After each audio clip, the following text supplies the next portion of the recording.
weekend, and tonight it's the blockbuster from the MCG between Geelong and Essendon. Could the Cats maintain their record-breaking scoring spree, or would the strength of the Bombers hold them out? Kick forward by Boss. Comes off the shins of Bairstow back into the pack, and the umpire will ball it up again or throw it up in that muddy area. Yes, the 89 game against the Bombers mid-season was an absolutely incredible game because it was so sloppy. The conditions were probably the worst, I would say, that I played throughout my whole career. We had a lot of wet grounds in those days, but I think there was about 6 inches of mud, and it was almost a case of just trying to keep your balance to stay afloat. And you know, I can remember looking around, and you couldn't even recognise half the players because they had so much mud on them, and you couldn't see the jumpers. Didn't even look like blue and white jumpers. They were just black with mud, and it was really hard to work out who you could give the ball to in the end. And I'm sure a lot of us, you know, hand passed or kicked to the wrong player because we couldn't tell who it was. There was good memories, and obviously winning that game was pretty important for us. And yeah, we probably had a lot of, you know, new emerging stars. You know, I think Buddha, from memory, would have only played 20-odd games. So Spiro Malakalis, a name people forget about, but a very clever and skillful player. Billy Brownless was still in his youth, and you know, and you could tell by how skinny he was in that game. But don't tell Billy that. Yeah, even Mark Yates, Mark Boss, two champion players of the club. You know, I respect. You know, everyone respected those two. Ablett, of course, Bairstow was a terrific player, and Brownlow medalist Paul Couch, for God's sake, and he played a ripper too from memory in that game. So some great names, and it was great to play alongside them. And you know, we probably forget just how good that 89 side was, and I was the old man of it at that stage. Yeah, I'd dearly give anything to play today on the grounds that we have. They're almost manicured lawn bowls greens, aren't they? And you know, there's no doubt we've come a massive way in the way in which we prepare grounds, the way in which we lay them down, the way we change turf. And obviously they use a lot more better drainage systems, because in our day, I can remember it started raining. We're playing South Melbourne at the old South Melbourne ground, Lakeside, and no wonder it's called Lakeside, because it was a lake by the time the game had finished. And I mean it, we were running in water 6 inches deep. But now the water just seems to flow away and dissipates fairly quickly. You know, and that's probably on the weekend when we played down here. We probably had the conditions where people said, "Oh, gee, it was awful conditions." They were still good conditions to me, but in our day, the bad conditions were just mud. Would love to be playing on some of those today. Maybe I'd be a bit quicker, I don't know, maybe not. You know, you have those days where the ball doesn't come near and you can't get near it, and then there's days where you can't get away from it, and it was one of those days where it just kept coming to me. And I suppose being small, you learn to play in front, you know, and I suppose had the nous to know that the ball was always going to drop short. Don't be behind, be in front, because you'll get it. And yeah, it worked out well for me. Interestingly too, my memory was I played on the same wing for 3 quarters, and I'm not sure why I did that. Blighty must have asked me to just stay there. You know, you stay that side. So there was 3 quarters where I was on that wing of the MCC members side, and then I know I went on the other. For some reason, I went the other side. But yeah, no, it was a great day, great win, great memories.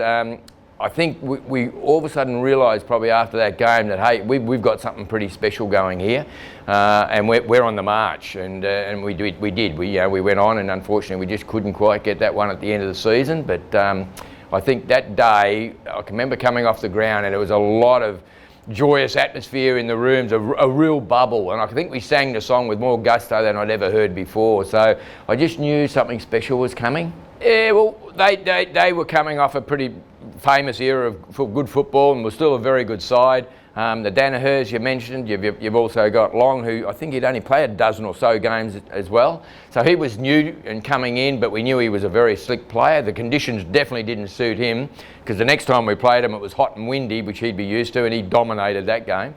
So they were a top end side to beat, and as I said, it seesawed throughout that year, where we beat them by 50-odd points in that game. The next time we met them was in a qualifying final. They belted us by 13 goals. Like, you know, that's a 20, you know, over a 20-goal turnaround. And then the next time we played them in the prelim, a couple of weeks later, we belted them by 10. So, you know, it's amazing, that concept. It was like whoever got the upper hand just took off, and you couldn't catch them. So it was exciting football in those 80s, I think, and because everybody went out to kick the most that you could. Defence, yeah, important, but attack was probably the more important. It's probably balanced out a lot more now. Looks like a change been made now already, though. Hamilton going back to Gary Ablett. The hand pass comes to Buse, and he snaps a goal.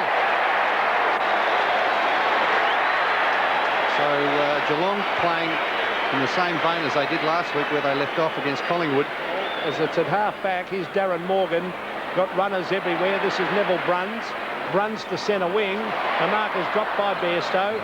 Boss, Lindner, couldn't take the mark. Playing for the free kick. Here's a chance for Cat-Sule into an open goal. I think it's another one to the Cats. What a start. Comes off the shins, goes to Couch. Couch up short of the goal square. Cat-Sule. And there's another reason why Geelong have improved so much this year. Gavin Cat-Sule, who kicked 36 before today, has kicked 1 in this first quarter. And an excellent strong chest mark there by Cat-Sule. So coming in for his 38th for the season. Difficult angle. Bit of dry ground out there, though, and he might have kicked it. He has. And they're in a lot of trouble. Essendon towards half-forward plane doing the heavy work. Bruns. Oh, magnificent. Hand pass. Plane realised he was about to be tackled, and some players are very good at throwing themselves forward. Plane, a Tasmanian, and he might have seen conditions like this earlier on in his life down in the Apple Isle. Now, this is a vital kick for the Bombers. They're goalless to this stage. Just under 2 minutes left to quarter time, and Kevin Sheedy would love Bradley Plane to kick this one. He's got it. Tony Elshaw. So they might prove a bad move in the long run. Underwood tackled, grabbed by Hocking. Gary Hocking has picked it up on the left and slammed it through for a goal. Kick by Boss is a good 40-metre kick. Oh, what a mark by Burke. Plays 1-3 Essendon under enormous pressure here. There's Bruns bumped off the ball. And I don't think there was much in that either, but he's got the free kick. Umpire said it was too high. I didn't see it, Pete, but let's have a look at it again. Oh, not much in that. No. But still, he got it. Over the back is Robert Scott. Ablett off the ground. Oh, just missed. Flipped off the hands to Cat-Sule. He's over the top of the ball.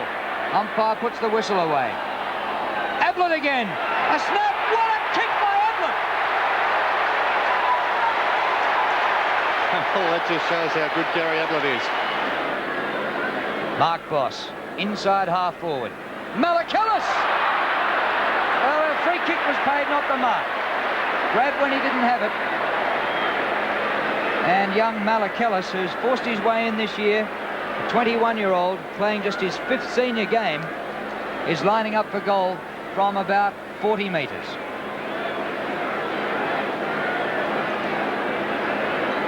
And it's not a bad effort for him to cement a regular place when the Cats have been breaking records week after week.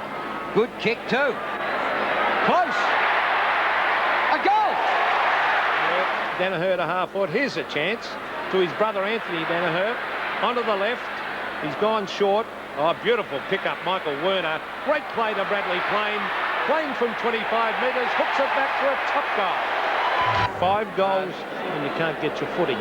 Right in that pocket, there's Burke doing well in the ruck. He would be one of the best. I mean, Burke Burney, he'd have to be one of the best tap ruckmen in the league. Spawn's been quiet. Beaten to it by Boss. Hand past Malakillis. Into Bruns. Pulled off his kick, but Bruns comes back again. Well played by Neville Bruns. And he goes in to force a ball up, which was great football by the veteran. And I think it was the right decision. Well, this is Barry Stoneham from right in front, 15 metres out. He's hooked it slightly, but I think it's a goal. Oh, look at that kick, a beautiful kick. Over the back. Gavin Cat-Sule picks it up. Now, is that a free kick? I think it is. Very crude tackle. Play on the umpire called goal to Lindner. The advantage was paid. Centering kick to the goal square. Plane a chance.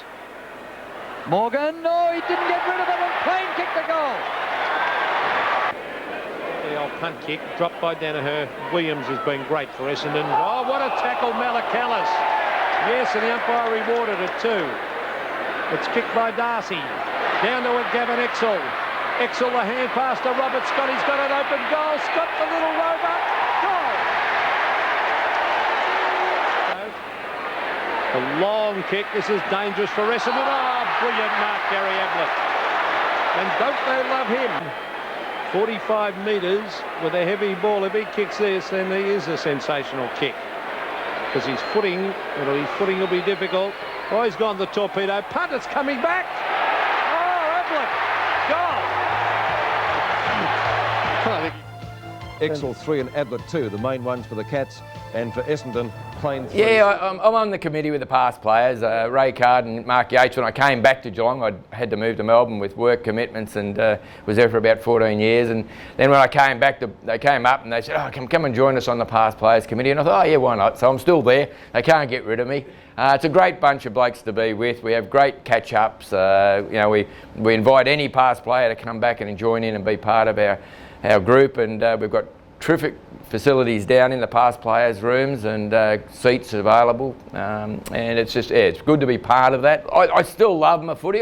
There was probably a few years back where I wasn't enjoying the game. I didn't know where it was going, and probably to Hock's credit, he got appointed at the AFL and there was a lot of rule changes, and it might have taken a year or two before we got our head around some of them, and there's no doubt football today has gone forward, and we seem to have a lot of games that go down to that last 30 seconds. There's probably not a round where you haven't got at least 2 or 3 or 4 games that are just within a whisker of each other, and seconds to go when somebody wins it and the other loses it. So it's exciting football. The skill of the guys has obviously even stepped up along. When I look at where we were playing in '89 to footy today, it's chalk and cheese. We're stop, start and take the mark and all that sort of thing. But today it is just play on, play on, play on, and it's ruthless. So do love it. Do love watching the boys, and I still bleed blue and white.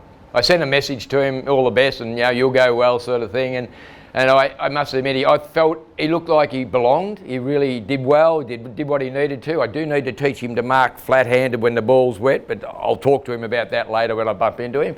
But I was really proud of him. I thought he did a great job, and I really hope he's got a lot more football out in that number 1 paddock. And I think he has. He's just got to keep himself fit and he'll be right. But no, I was really proud of his game. It's a bit of a dangerous game for us. We're going along well. Essendon hasn't been doing as well as they probably expected to. But MCG, football, anything can happen. We've got to go in there ready and prepared and not expect just to win it. We've got to make sure we do win it, and hopefully we can set ourselves up for the Brisbane game, I think the following week down here, which will be a must again, another big win game, and hopefully big crowd, and I expect us to probably do all right there as well. So boys are going well, proud of what they've done, always proud of them. It's great.